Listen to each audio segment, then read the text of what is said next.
Welcome learners. I am Dr. T. Gangaram, lecturer in statistics, SVA Government College, Srikalahasti. ఈ video లెక్చర్లో మనము ASO 2026 preparation సిరీస్లో మనము accountancy concepts మనకు ఎగ్జామ్ 2022లో జరిగిన ఎగ్జామ్లో నుంచి 66వ క్వశ్చన్ నుంచి 70వ క్వశ్చన్ వరకు చూద్దాము. ఇందులో క్యాపిటల్ వర్సెస్ రెవెన్యూ ఎక్స్పెండిచరు, ఈ real accounts, BRS banking reconciliation statement గురించి, ట్రయల్ బ్యాలెన్స్ అనాలసిస్, తర్వాత రిపేర్ అకౌంటు, మెషినరీ అకౌంట్కి సంబంధించిన కాన్సెప్ట్స్ చూద్దాము. ఇప్పుడు ముందుగా మనం 66వ క్వశ్చన్ ఏమంటే, repair expenses paid on the repair of an old machine purchased. ఇది జాగ్రత్తగా గుర్తుపెట్టుకోండి. పాత మెషిన్ని వాళ్ళు కొన్నారు. పాత మెషిన్ కొనని వెంటనే దాన్ని వాడేదానికి అది ఉపయోగపడుతుంది కదా, దానికోసం ఖర్చు పెట్టాలి. ఆ పెట్టిన ఖర్చు ఏ లెక్కలో రాయాలి అని వాళ్ళు అడిగారు అనమాట. అది మెషినరీ అకౌంట్కే డెబిట్ చేయబడుతుంది. మనం డీటెయిల్గా ఈ కాన్సెప్ట్ని చూద్దాము. ఇప్పుడు మనం ఏదైనా వ్యాపారంలో ఆస్తులపై పెట్టే ఖర్చులను మనం రెండు రకాలుగా చూడాలి. ఫస్ట్ క్యాపిటల్ ఎక్స్పెండిచరు, అదేవిధంగా రెవెన్యూ ఎక్స్పెండిచర్ అనమాట. అంటే ఒక యంత్రాన్ని మనం కొనుగోలు చేసినప్పుడు దానికి సంబంధించిన రవాణా ఖర్చులు, ఇన్స్టాలేషన్ ఖర్చులు, ఇట్లాంటివి ఖర్చులన్నీ కూడా ఆస్తికి సంబంధించిన అసలు విలువలోనే కలపాలి. Capitalisation into the core equipment ledger అనే కాన్సెప్ట్ మనం ఇక్కడ చూద్దాము. క్యాపిటల్ వర్సెస్ రెవెన్యూ అంటే ఏమంటే, మనము వ్యాపారానికి దీర్ఘకాలిక ప్రయోజనాన్ని, అంటే ఒక సంవత్సరం కన్నా ఎక్కువ కాలము ప్రయోజనం ఇచ్చే ఆస్తులను కొనడానికి లేదా వాటి సామర్థ్యాన్ని పెంచడానికి చేసే ఖర్చులను క్యాపిటల్ ఎక్స్పెండిచర్ అంటారు. బ్యాలెన్స్ షీట్లో వీటిని ఆస్తిగా, అసెట్గా చూపిస్తాం అనమాట. ఆ తర్వాత రెవెన్యూ ఎక్స్పెండిచర్ ఏమంటే, మనం బిజినెస్ రోజువారీ జరగాలి కదా, ఆస్తులను ప్రస్తుత స్థితిలో నిర్వహించడానికి, మెయింటైన్ చేయడానికి చేసే ఖర్చులను ఈ రాబడి ఖర్చులు అంటారు. వీటిని ప్రాఫిట్ అండ్ లాస్ అకౌంట్లో ఎక్స్పెన్సెస్గా చూపించాలన్నమాట. ఇది డైలీ ఎక్స్పెన్సెస్, అవి రెవెన్యూ ఎక్స్పెండిచర్లో చూపించాలి. కొనేదానికేమో కొని వాటిని పని చేసేంత వరకు కావాల్సిన దాన్ని క్యాపిటల్ ఎక్స్పెండిచరు, ఆ తర్వాత రోజువారీ ఖర్చులు సాగడానికి మనం పెట్టే ఖర్చును రెవెన్యూ ఎక్స్పెండిచర్ కింద చూపించాలన్నమాట. ఇక్కడ రూల్ ఆఫ్ క్యాపిటలైజేషన్ అంటే ఏమంటే, ఒక స్థిరాస్తిని కొన్నప్పటి నుంచి అది వ్యాపారంలో మొట్టమొదటిసారి అది ప్రొడక్షన్కి, వాడకానికి రెడీ టు యూజ్ అయ్యేంత వరకు పెట్టే ప్రతి ఖర్చును ఆస్తి విలువలోనే కలపాలన్నమాట. దీని ప్రకారము మూడు ముఖ్యమైన ఖర్చులు రెవెన్యూ ఖర్చులు కావు, అవి మూలధన ఖర్చులు అవుతాయి. ఆ మూడు ఖర్చులు ఏమంటే, మనం దాన్ని తీసుకొని వచ్చి ఇక్కడికి ఫ్యాక్టరీ వరకు తీసుకొని వస్తాం కదా, అది కూడా మనం దాన్ని మూలధన ఖర్చు కిందే పెట్టాలన్నమాట. ఆస్తి విలువలో భాగమే అది. అదేవిధంగా ఇన్స్టాలేషన్ ఛార్జెస్, యంత్రాన్ని ఫ్యాక్టరీలో బిగించడానికి ఇంజనీర్లకు ఇచ్చే ఫీజు కావచ్చు, మనం ఫౌండేషను వేసేదానికి అయ్యే ఖర్చు కావచ్చు. ఎందుకంటే మనం ఇన్స్టాల్ చేయకపోతే అది పనిచేయదు, కాబట్టి వాటిని కూడా ఆస్తి విలువలోనే కలపాలి. మళ్ళీ ప్రారంభ మరమ్మతులు, ఇనిషియల్ రిపేర్స్ లేదా ఓవర్ ఆయిలింగ్. మనము ఒక్కోసారి సెకండ్ హ్యాండ్ మిషన్ కొంటాము. ఈ మన క్వశ్చన్లో కేసు లాగా అది పనిచేయడానికి సిద్ధంగా ఉండడం కోసము మొట్టమొదటిసారి చేసే భారీ రిపేర్ ఖర్చులు అవి కూడా క్యాపిటల్ ఎక్స్పెండిచర్కే అవుతాయి, మెషినరీ అకౌంట్లోకే వెళ్ళాలి. యంత్రం రన్నింగ్లోకి వచ్చిన తర్వాత ఏటా చేసే సాధారణ రిపేర్లు రెవెన్యూ ఖర్చులు అవుతాయి. అది వాడడానికి ముందు చేసేటివన్నీ కూడా క్యాపిటల్ ఎక్స్పెండిచర్లు. మనం ఒక యంత్రాన్ని 5 లక్షలకు కొన్నాం అనుకోండి, దాన్ని మన ఫ్యాక్టరీ వరకు తేవడానికి 20,000 ఖర్చు అయింది, రవాణా ఖర్చులు. ఇన్స్టలేషన్ కోసం ఇంజనీర్లకు ఇచ్చిన దానికి ఫౌండేషన్ వేసి పెట్టిన దానికి వాటికన్నిటికీ కూడా ఒక 30,000 ఖర్చు అయింది. టెస్ట్ లేదా రిపేర్ ఖర్చులు 10,000 అయినాయి, మళ్ళీ టెస్ట్ ప్రాసెసింగ్ వాటికి. ఇవి ఎంత అయింది? 20, 30, 60. ఈ 60 కూడా దీంట్లోనే కలిపేయాలన్నమాట. మొత్తము మనకు 5,60,000 అసెట్కి సంబంధించిన యంత్రం విలువ కింద చూపించాల్సి వస్తుంది. కోర్ ఎక్విప్మెంట్ లెడ్జర్లో ఆస్తి విలువను 5 లక్షలుగా చూపించకూడదు. అన్నిటినీ కలిపి ఇవన్నీ మిషనరీ ఖాతా కిందకే 5,60,000 మొత్తాన్ని మనం డెబిట్ చేయాలి.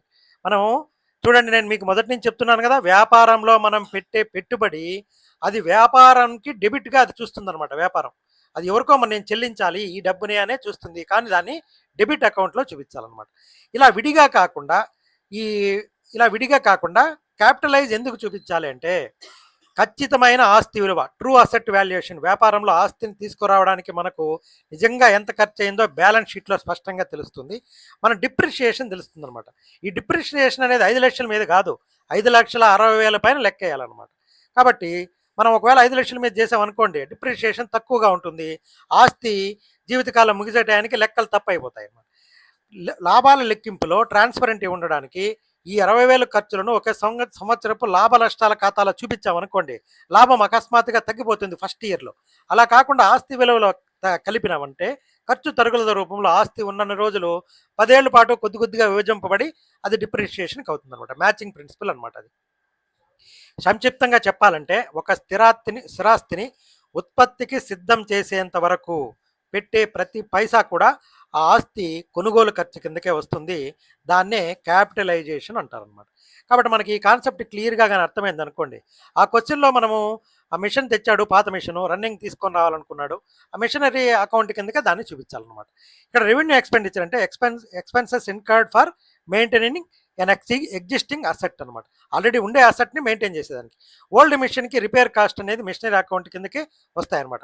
Repair expenses, lubrication cost, maintenance cost, ఇవన్నీ కూడా repairs are expenses hence they are deducted to repair account. కానీ ఇక్కడ కరెక్ట్ ఆప్షన్ ఏమి, మనం కొత్తగా తెచ్చిన మిషన్ని రిపేర్లు చేసేదానికి వాడినాం కాబట్టి రిపేర్ అకౌంట్ టు మిషన్ అనమాట. అది repair expenses in revenue expenditure. ఇక్కడ మెషినరీ అకౌంట్ డెబిట్ ఏమంటే యూజ్డ్ ఫర్ అసెట్ పర్చేజ్. ఇంకొకటి wrong treatment, machinery account credit. ఇది repair account credit expenses are debited. Repair అకౌంట్కి ఏమైతే మనం ఎక్స్పెన్సెస్ చేసామో వాటిని డెబిట్ చేయాలన్నమాట. కాబట్టి ఇక్కడ ప్రశ్న ఏముంది, కొనుగోలు చేసిన పాత యంత్రం యొక్క మరమ్మతులపై చెల్లించే మరమ్మత్తు ఖర్చులు. ఇది ఎందుకు మిషనరీ అకౌంట్కి డెబిట్ చేయాలంటే ఏదైనా కొత్త లేదా పాత స్థిరాస్తిని ఫిక్స్డ్ అసెట్ని కొన్నప్పుడు వ్యాపారంలో ఫస్ట్ టైం దాన్ని వాడటానికి ఉపయోగించేంత వరకు కూడా అది క్యాపిటలైజేషన్ కిందకే వస్తుంది. మనం కొనింది పాత యంత్రం కాబట్టి మనం దాన్ని రిపేర్ చేయకపోతే అది పని చేయదు. రన్నింగ్ కండిషన్లోకి తీసుకోవడానికి ఇనిషియల్ రిపేర్స్ అవుతాయి. కాబట్టి దాన్ని మూలధన ఎక్స్పెండిచర్ కిందనే చూపించాలి. ఎప్పుడు కూడా దానికి సంబంధిత ఆస్తి ఖాతాకే జమ చేయాలి. కాబట్టి మిషనరీ ఖాతాకే దాన్ని డెబిట్ చేయాలన్నమాట. ఇతర ఆప్షన్లు ఇది సాధారణంగా వ్యాపారంలో ఇప్పటికే వాడుకోలో ఉన్న యంత్రాలను ఏటా చేసే వాటిని రిపేర్ ఖాతాకు బదిలీ చేస్తారు, అది డెబిట్ చేస్తారు, ఎందుకంటే అవి రెవెన్యూ ఖర్చులు. ఇక credit to machinery repair account, ఖర్చులు జరిగినప్పుడు నగదు బయటకు వెళ్తుంది కాబట్టి ఇక్కడ ఆ క్యాష్ అకౌంట్కు క్రెడిట్ చేస్తారు. ఆస్తి విలువ పెరుగుతుంది కాబట్టి డెబిట్ చేయాలి కానీ క్రెడిట్ చేయకూడదు. అది ఇక్కడ మనము చేయాల్సింది. ఇది మళ్ళీ 67th క్వశ్చన్ చూద్దాము. ఇక్కడ which of the following statements are true bar false అన్నారు. ఫస్ట్ ఇదేమి, cash account is a real account, bank account is a real account అన్నారు. వీటిల్లో రెండు సరైనవే కాబట్టి అది ఎలా సరైనవి అవుతాయో చూద్దాము. ఇప్పుడు అకౌంటింగ్ లావాదేవీల్లో మనం సరిగ్గా నమోదు చేసేదానికి 3 రకాలుగా మనం ఈ ఖాతాలను వర్గీకరిస్తారు. వాటిని గోల్డెన్ రూల్ ఆఫ్ అకౌంటింగ్ అంటారు. ఇక్కడ పర్సనల్ అకౌంట్స్ ఫస్ట్ది. ఇక్కడ ప్రయోజనాన్ని పొందే వ్యక్తికి డెబిట్ చేయాలి, ప్రయోజనాన్ని ఇచ్చే వ్యక్తిని క్రెడిట్ చేయాలి. Debit the receiver, credit the giver. అది గుర్తుపెట్టుకోండి. బ్యాంకు ఖాతా నియమాల ప్రకారం బ్యాంకు ఒక సంస్థ, బ్యాంక్ అనేది ఒక ఎంటిటీ కాబట్టి బ్యాంకు ఖాతాను ఒక పర్సనల్ అకౌంట్గానే చూడాలి, మనం వ్యక్తిగత ఖాతాగానే చూడాలి. బ్యాలెన్స్ షీట్లో ఇది ఆస్తి వైపు ఉన్నప్పటికీ ఇది ఒక సంస్థతో మనకు ఉన్న లావాదేవీని ఈ బ్యాంకు అనేది సూచిస్తుంది. రియల్ అకౌంట్స్ అంటే ఏమంటే వ్యాపారంలోని ఆస్తులకు సంబంధించిన ఖాతాలన్నింటినీ కూడా వాస్తవిక ఖాతాలు అంటారు. కంటికి కనిపించేటివి లేదా కనిపించనివి రెండు కూడా కావచ్చు. మనము కనిపించేవి ఉండొచ్చు, కనిపించకపోయేవి రెండు కూడా ఈ వాస్తవిక రియల్ అకౌంట్స్గానే ఉంటాయి. ఇక్కడ నియమం ఏమంటే సంస్థలోకి వచ్చే దానిని డెబిట్ చేయాలి, మనం పెట్టే పెట్టుబడి డెబిట్ చేయాలి. సంస్థ నుంచి బయటకు వెళ్ళేదాన్ని క్రెడిట్ చేయాలి.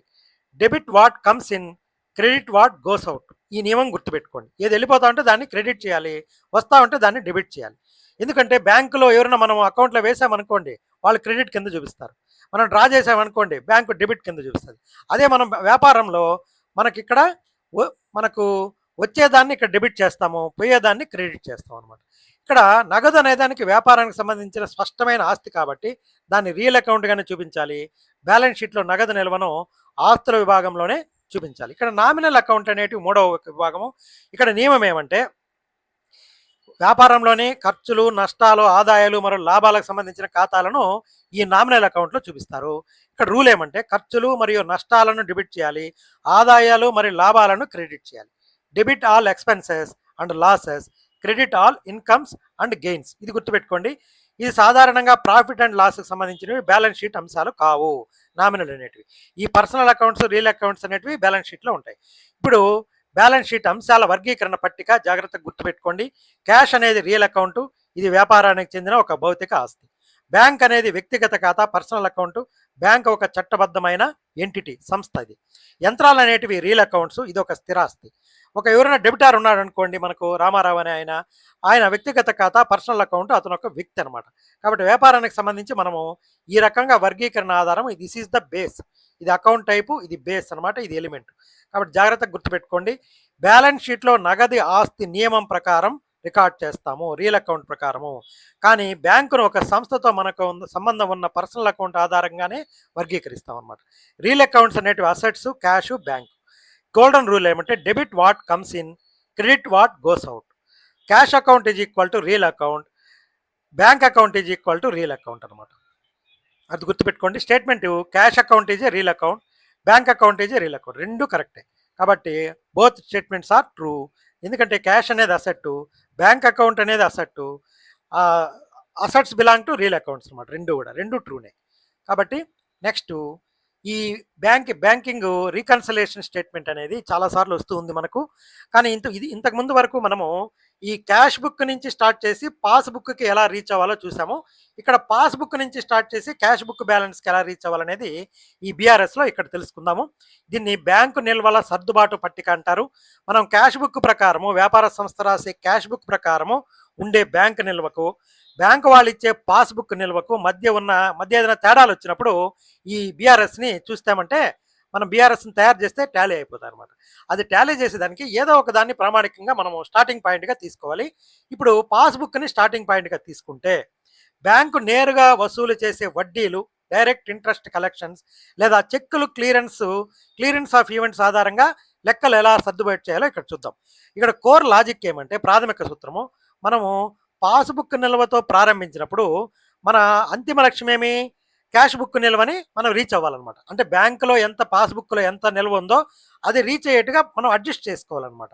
ఇప్పుడు ఒకవేళ ఏదైనా ఒక ట్రాన్సాక్షన్ వల్ల మన క్యాష్ బుక్లో నిల్వ పెరిగింది అనుకోండి, పాస్బుక్ నిల్వకు ఆ మొత్తాన్ని కలపాలి. బ్యాంక్ పాస్బుక్లో ఇక్కడ పెరిగిందంటే దాన్ని కూడా యాడ్ చేయాలన్నమాట, అంటే బీఆర్ఎస్లో.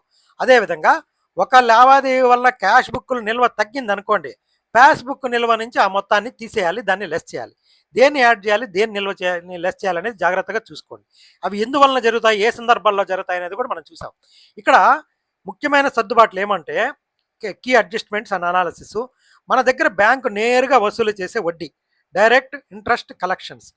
కంపెనీ బ్యాంక్ ఖాతాలో ఉన్న డబ్బుకు లేదా పెట్టుబడులకు బ్యాంకు వాళ్ళే నేరుగా వడ్డీని మన అకౌంట్లో వేసారనుకోండి, మనకు తెలియదు. అది మన క్యాష్ బుక్లో ఆ ఇంట్రెస్ట్ అనేది యాడ్ అవ్వదు, కానీ పాస్బుక్లో నిల్వ పెరిగింది. ఈ విషయం వ్యాపారస్తుడికి వెంటనే తెలియదు, మనం పోయి బ్యాంకులో పాస్బుక్ ప్రింట్ తీసుకునేంత వరకు తెలియదు. కాబట్టి క్యాష్ బుక్లో దానికి టాలీ కాదు, నిల్వ తక్కువగా ఉంటుంది. అప్పుడు ఏం చేయాలి? మన లక్ష్యం క్యాష్ బుక్ని చేరుకోవడం కాబట్టి ఏ మేరకు వడ్డీ మొత్తము మనకు జమ అయిందో దాన్ని పాస్బుక్లో నుంచి తీసేస్తే అప్పుడు టాలీ అయిపోతుంది. ఎందుకు?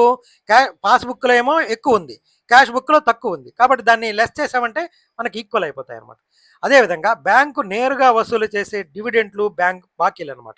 ఇవి కంపెనీ షేర్లపై వచ్చిన డివిడెంట్లు, లేదా ఎవరైనా కస్టమర్ నేరుగా మన ఖాతాలో జమ చేశాడు అనుకోండి, పాస్బుక్లో నిల్వ పెరిగిపోతుంది, క్యాష్ బుక్లో ఇంకా రాయలేదు కాబట్టి నిల్వ తక్కువగా ఉంటుంది.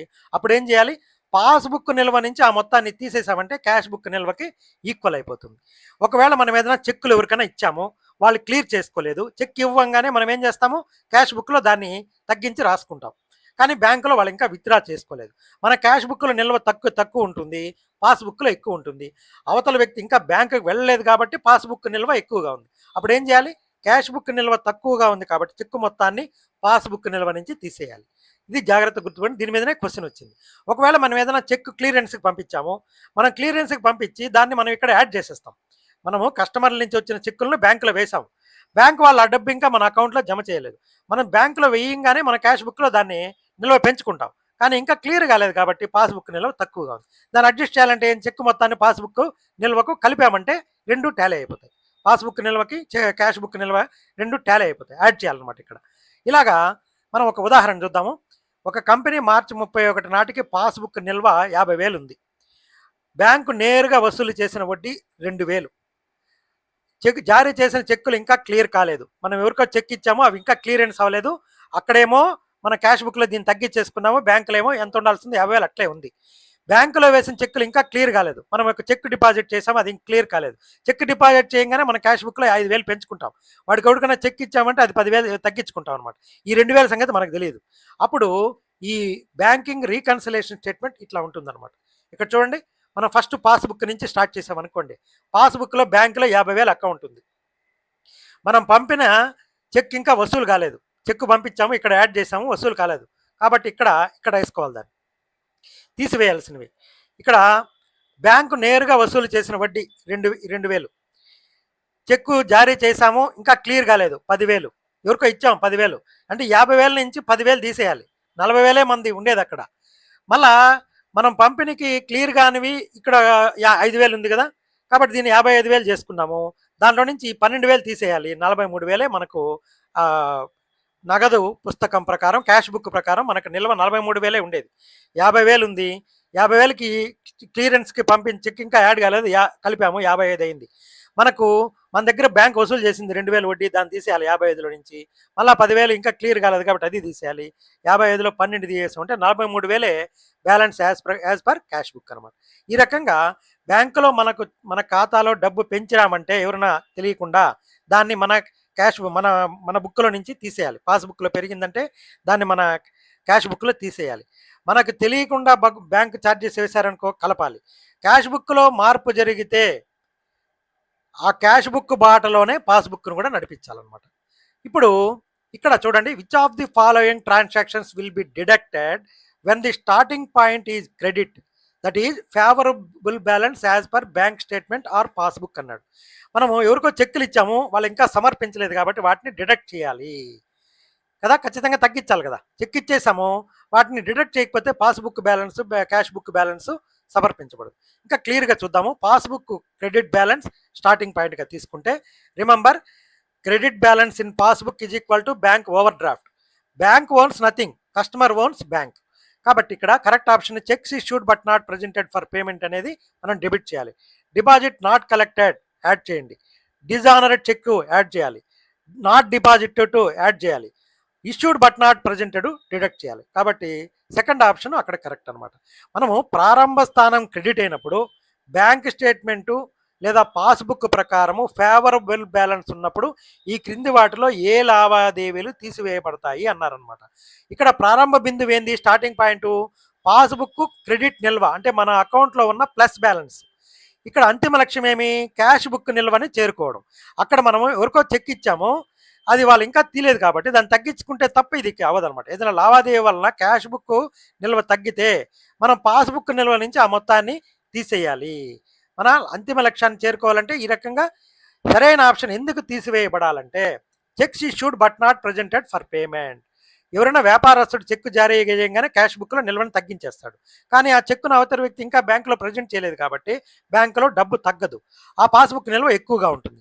మనం ఎలా అడ్జస్ట్ చేయాలి, పాస్బుక్ నుంచి ప్రారంభించి క్యాష్ బుక్ని చేరుకోవాలి. కాబట్టి క్యాష్ బుక్లో నిల్వ తక్కువగా ఉంది కాబట్టి పాస్బుక్ నిల్వలను కూడా దాన్ని తగ్గించామంటే అప్పుడు అది సరిపోతాయి అనమాట. డిడక్ట్ చేయాలి, మైనస్ చేయాలన్నమాట. మిగతా ఆప్షన్లు ఏమి, ఇక్కడ checks deposit but not cleared, cheque deposit చేశాడు కానీ వసూలు కాలేదు, ఇది తప్పు. ఇక్కడ ఏం చేయాలి, ఇంకా జమ చేయలేదు కాబట్టి పాస్బుక్ తక్కువగా ఉంటుంది కాబట్టి దీన్ని పాస్బుక్ కలపాలన్నమాట. మూడో ఆప్షన్ ఏమంటే cheques deposit but not dishonoured, చెక్ జమ చేసినా విఫలమైనాయి. మనం చెక్ రాగానే క్యాష్ బుక్లో పెంచుకుంటాం, కానీ అది బౌన్స్ అయిపోయింది కాబట్టి క్యాష్ బుక్లో ఎక్కువగా ఉంటుంది. దీన్ని కూడా మనం కలపాలి పాస్బుక్కి, అప్పుడే ఈక్వల్ అవుతాయి. Checks recorded but not deposit, చెక్కులు నమోదయ్యాను కానీ డిపాజిట్ కాలేదు. చెక్ చేతికి రాగానే క్యాష్ బుక్లో నిల్వ పెంచేస్తాము, బ్యాంకులో ఇంకా పంపలేదు కాబట్టి మనం క్యాష్ బుక్ నిల్వ ఎక్కువగా ఉంటుంది కాబట్టి దీన్ని కూడా కలిపితే కానీ పాస్బుక్కే అది టాలీ కాదనమాట. కాబట్టి ఆప్షన్ 2 మాత్రమే క్యాష్ బుక్ నిల్వని తగ్గిస్తుంది, ఆ పాస్బుక్ నిల్వతో ఈక్వల్గా చేస్తుంది కాబట్టి డిడక్ట్ చేయాలన్నమాట. నెక్స్ట్ 69వ question, bank had collected interest on credited the account with 1000. ఇది బిఆర్ఎస్ ప్రకారం అనమాట. ఇది bill of exchange of 10,000 realised by the bank was not recorded in the cash book. వీటిని ఏమి, ఈ రెండు లావాదేవీలు ఏం చేయాలి, బ్యాంక్ పాస్బుక్ నుంచి తీసేస్తే తప్ప మనకు అది క్యాష్ బుక్తో టాలీ కాదు. కాబట్టి అది ఎలా అనో చూద్దాం. ఇక్కడ బ్యాంక్ ఏం చేసింది, 1000 రూపాయలు ఇంట్రెస్ట్ కలెక్ట్ చేసింది, బిల్లులు మనకు 1000 రూపాయలు వచ్చాయి. ఇక్కడ అబ్జర్వేషన్ ఏమి, both items increase bank balance therefore they reduce overdraft. కాబట్టి మనము both transactions will be deducted from cash book. Starting point bank passbook credit balance, interest collected deduct చేయాలి, bill released deduct with both reduce overdraft. కాబట్టి మనం account ఇది ఇక్కడికి banking reconciliation అయిపోతుంది. Next last 70th question. Accounting సైకిల్లో journal ఎంట్రీలు మరియు ledger పోస్టింగ్లు పూర్తయిన తర్వాత మనం మ్యాథమెటికల్గా ట్రయల్ బ్యాలెన్స్ ఆ పట్టికలు తయారు చేయడానికి, ఈక్వల్ చేయడానికి ట్రయల్ బ్యాలెన్స్ అంటారు, సరిచూచు పట్టిక అంటారు అనమాట. ట్రయల్ బ్యాలెన్స్లో ఆస్తులు, వసూలు కావాల్సిన బాకీలు, రిసీవబుల్ మరియు అప్పులను లయబిలిటీస్ని డెబిట్ క్రెడిట్ పూల్స్లో ఎలా వర్గీకరించాలో ఇక్కడ చూద్దాము. డెబిట్ పూల్ అంటే ఆస్తులు మరియు వసూలు కావాల్సిన బాకీలు. ఇక్కడ ఆస్తులు అసెట్స్ మరియు రావాల్సిన బాకీలు రిసీవబుల్స్ ఎప్పుడు డెబిట్ బ్యాలెన్స్ను కలిగి ఉంటాయి. ట్రయల్ బ్యాలెన్స్లో వీటిని డెబిట్ కాలంలో నమోదు చేయాలి. ఆస్తులు వ్యాపారానికి సొంతమైన క్యాషు, బ్యాంకు నిల్వ, యంత్రాలు మరియు బిల్డింగులు ఇలాంటివన్నీ కూడా డెబిట్ పూలే. వసూలు కావాల్సిన బాకీలు మనం సరుకు అమ్మినప్పుడు కస్టమర్ నుంచి రావాల్సిన డబ్బు, ఇవి మన భవిష్యత్తులో మనకు వచ్చే ప్రయోజనం కాబట్టి దీన్ని కూడా డెబిట్ పూల్లోనే చేర్చాలి. ఇవన్నీ కూడా డెబిట్ పూల్లోనే చేర్చాలి. క్రెడిట్ పూల్లో అప్పులు మరియు చెల్లించాల్సిన బాకీలు, ఈ లయబిలిటీస్ అనేటువంటి చెల్లించాల్సిన బాకీలు, అవుట్ స్టాండింగ్ ఐటమ్స్ ఎప్పుడు కూడా క్రెడిట్ బ్యాలెన్స్ని కలిగి ఉంటాయి కాబట్టి వీటిని క్రెడిట్ కాలంలోనే చేర్చాలన్నమాట. బ్యాంకు నుంచి తీసుకున్న రుణాలు, యజమాని పెట్టిన పెట్టుబడి, చెల్లించాల్సిన బాకీలు, సరుకు కొన్నందుకు సప్లయర్స్కి ఇవ్వాల్సిన డబ్బు, ఇవన్నీ కూడా ఇంకా చెల్లించిన అద్దె, జీతాలు, ఇవన్నీ మన బాధ్యత కాబట్టి ఇవి క్రెడిట్ కాలంలో ఇవి ఉంటాయి అన్నమాట. కాబట్టి ఇక్కడ చూడండి జాగ్రత్తగా, ట్రయల్ బ్యాలెన్స్ వర్గీకరణ పట్టిక, స్ట్రక్చరల్ సార్టింగ్. ఇది ఇక్కడ ఏం చేయాలి, క్యాష్ అనేది క్లాసిఫికేషన్ ఏమి అసెట్, ఇది క్యాష్ అనేది అసెట్, దీని ఎక్కడ ఉండాలి, డెబిట్లో ఉండాలి. ఇది డెటార్స్ రావాల్సిన బాకీ, ఇది డెబిట్లో చూపించాలి. మెషినరీ స్థిరాస్తిది, ఇది కూడా డెబిట్లోనే చూపించాలి. అదేవిధంగా క్రెడిటార్స్ అప్పు మనకు లయబిలిటీ, ఇది క్రెడిట్ కాలంలో చూపించాలి. బ్యాంక్ లోను లయబిలిటీ క్రెడిట్ కాలంలో చూపించాలి. మనకు ఎవరైనా చెల్లించాల్సిన ఖర్చులు అవుట్ స్టాండింగ్ లయబిలిటీ, ఇది కూడా క్రెడిట్ కాలమ్స్లోనే చూపించాలి. కాబట్టి ఈ విధంగా ఆస్తులను డెబిట్ వైపు, అప్పులను క్రెడిట్ వైపు సరిగ్గా అమర్చడం, సార్టింగ్ చేయడం వల్ల రెండు వైపులా మొత్తాలు సమానంగా వస్తాయి. ఒకవేళ సమానంగా రాకపోతే ఎక్కడో తప్పు జరిగిందని మనము ఈజీగా గుర్తించవచ్చు. ఇప్పుడు ఇక్కడ ఇచ్చేశారు cash in hand, rent outstanding, creditors, bank overdraft, sundry debtors స్వీకరించబడిన బిల్లులు అనమాట.